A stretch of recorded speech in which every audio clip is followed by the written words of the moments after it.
Alright, had a few people asking me how I've done this. This is a KX250F slip-on mounted on a 2022 KLX300R. I did this because the slip-ons for this bike are not readily available in Canada, and they're also too expensive. They're about 800 bucks Canadian, and honestly, for the performance that you get, it's not worth it. And even the sound, the Pro Circuit, Big Gun, FMF, they all don't sound as good as this slip-on in my opinion. This is off a 2019 KX250F.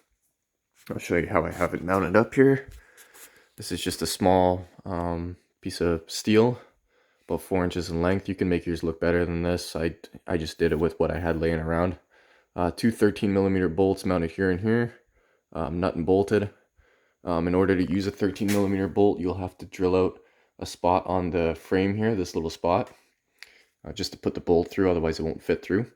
And then mount it here, because as you can see, the 250F mounting position is different than the stock 300R slip-on mount. Coming back here, where the airbox sits, I just put a bit more thermal tape there. As you can see, mine's not touching. As long as you mount this slip-on perfectly straight up and down like it would be on the KX250F, you won't have any clearance issues. And you won't have any rattles or anything. Like, I can move the whole bike with this, connected and no issue. Bang on it, it's stiff as shit.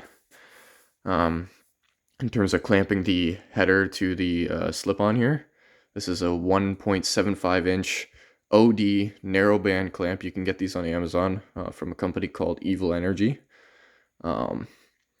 Basically, you'll have to cut off a bit off the end of the 250F exhaust because its price sits about this long in length.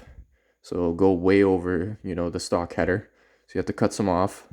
The stock outer diameter of the KLX300R header is also smaller than the inside diameter of the KX250F slip-on. So you have to slip a little piece of pipe in there. If you can see what my finger's on right here. This is a small piece of exhaust pipe that I've slipped inside of this the 250F slip-on in order to clear up the space, I guess, when you squeeze the clamp, so that it's actually sealed. So it works. It's a little ghetto, but it works. And as I said, for the price that I paid for the slip-on, which I only paid 80 bucks because the kid just, was going to get rid of it after installing a aftermarket slip-on on his bike. So I thought I might as well give it a try. What do you know? It sounds awesome, fits awesome, looks awesome. Yep, that's it.